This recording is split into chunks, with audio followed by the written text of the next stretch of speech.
Hi friends, welcome to my channel. ನಾನು ಇವತ್ತು ನಿಮಗೆ ಕೊಬ್ಬರಿ ಮಿಠಾಯಿ ಹೇಗೆ ಮಾಡೋದೆಂದು ತೋರಿಸಿಕೊಡುತ್ತೇನೆ. ಹೀಗೆ 2 ಬೌಲ್ ಇದು ಕೊಬ್ಬರಿ ಮಿಠಾಯಿ ಮಾಡಿ ತೋರಿಸುತ್ತೇನೆ. 1 ಬೌಲ್ ಹಾಕಿದ್ದೇನೆ, ಇನ್ನೊಂದು ಬೌಲು, 2 ಬೌಲು, 1 ಬೌಲ್ ಸಕ್ಕರೆ, 2 ಬೌಲ್ ತೆಂಗಿನ ತುರಿ, 1 ಬೌಲ್ ತುಂಬ ಸಕ್ಕರೆ. ಈ ತೆಂಗಿನ ತುರಿಯನ್ನು ಸ್ವಲ್ಪ ಮಿಕ್ಸಿಗೆ ಹಾಕಿ ನೈಸ್ ಮಾಡಿಕೊಳ್ಳುವ. ಈಗ ಗ್ಯಾಸ್ ಹಚ್ಚಿ ಬಾಣಲೆ ಇಟ್ಟು 1 ಬೌಲ್ ಸಕ್ಕರೆ ಹಾಕುವ. ಫುಲ್ 1 ಬೌಲ್ ಇರಬೇಕು. ಅದು ಮುಳುಗುವಷ್ಟು ನೀರು ಹಾಕಿ, ಸ್ವಲ್ಪ ಮುಳುಗುವಷ್ಟು. ಇದು ಚೆನ್ನಾಗಿ ಕರಗಬೇಕು. ನೋಡಿ, ಮುಳುಗುವಷ್ಟು ಹಾಕಿದರೆ ಸಾಕು. ಈಗ ಚೆನ್ನಾಗಿ ಕುದಿಯುತ್ತಾ ಇದೆ. ಮಿಕ್ಸಿಗೆ ಹಾಕಿ ಇಟ್ಟುಕೊಂಡ ತೆಂಗಿನ ತುರಿಯನ್ನು 2 ಬೌಲ್ ಹಾಕಿ, 2 ಬೌಲಿನ ಇದು. ಹೀಗೆ ಕೈ ಬಿಡಬಾರದು, ಸರಿಯಾಗಿ ತಿರುಗಿಸುತ್ತಾ ಇರಬೇಕು. ಈಗ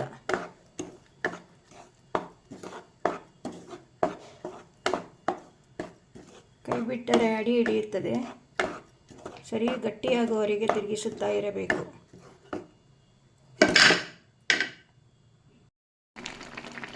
ಈ ರೀತಿ ತಿರುಗಿಸುತ್ತಾ ಇರಿ, ಅಡಿ ಹಿಡಿಯಬಾರದು. ತೆಂಗಿನದು ಸ್ವಲ್ಪ ನೀರು ಬಿಟ್ಟಿರುತ್ತದೆ, ಹಾಗಾಗಿ ಒಂದು 20 ನಿಮಿಷ ಆಗುತ್ತದೆ ತಿರುಗಿಸುತ್ತಾ ಇರಬೇಕು. ಇದಕ್ಕೆ ಒಂದು ಸಣ್ಣ ಚಮಚದಲ್ಲಿ ಏಲಕ್ಕಿ ಸಹ ಹಾಕಿಕೊಳ್ಳಬೇಕು. ಈಗಲ್ಲ, ಮತ್ತೆ ಈಗ ಸ್ವಲ್ಪ ಬೆಂಕಿ ಕಮ್ಮಿ ಮಾಡಿಕೊಳ್ಳಿ.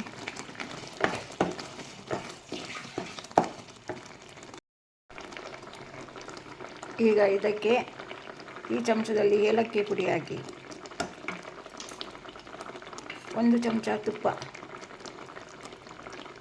ಅಡಿ ಹಿಡಿಯುವುದಿಲ್ಲ, ಅದಕ್ಕಾಗಿ ತುಪ್ಪ ಹಾಕೋದು. ನೋಡಿ, ಹೀಗೆ ತಿರುಗಿಸುತ್ತಾ ಇರಬೇಕು. ಇದು ತುಂಬ ಚೆನ್ನಾಗಿರುತ್ತದೆ. ಮಾಡುವ ರೀತಿಯಲ್ಲಿ ಮಾಡಿದರೆ ಚೆನ್ನಾಗಿ ಸ್ವಲ್ಪ ಅಡಿ ಬಿಡಬೇಕು, ಎಲ್ಲ ಹೊಂದಿಕೊಳ್ಳಬೇಕು. ತಿರುಗಿಸುತ್ತಾ ಇರಬೇಕು. ಹೀಗೆ ಪಾಕ ಸರಿಯಾಗಿ ಬರದಿದ್ದರೆ ಕಟ್ ಮಾಡಲು ಬರುವುದಿಲ್ಲ, ಅಂಟಂಟಾಗೇ ಇರುತ್ತದೆ. ಹಾಗಾಗಿ ಚೆನ್ನಾಗಿ ತಿರುಗಿಸಿಕೊಳ್ಳಿ. ಈಗ ಒಂದು ತಟ್ಟೆಗೆ 1 ಚಮಚ ತುಪ್ಪ ಹಾಕಿಕೊಂಡು ಸವರಿ ಇಟ್ಟುಕೊಳ್ಳಿ. ಇದರ ಮೇಲೆ ಅದನ್ನು ಹಾಕಬೇಕು. ಇನ್ನೂ ಆಗಲಿಲ್ಲ, ಅದು ಆದ ಮೇಲೆ ಹಾಕಬೇಕು. ಈ ರೀತಿ ತೆಂಗಿನಕಾಯಿಯ ನೀರೆಲ್ಲ ಹಾರಬೇಕು. ನಾವು ಹಾಕಿದ್ದ ನೀರು ಎಲ್ಲ ಹಾರಿ ಗಟ್ಟಿಯಾಗಬೇಕದು. ತಳ ಬಿಡಬೇಕು. ಈಗ ತಳ ಬಿಡುತ್ತಾ ಬಂದಿದೆ ನೋಡಿ.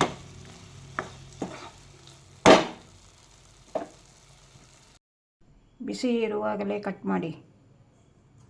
ಈ ರೀತಿ ಆರಿದ ಮೇಲೆ ಬರುವುದಿಲ್ಲ ಅದು ಕಟ್ ಮಾಡಲಿಕ್ಕೆ.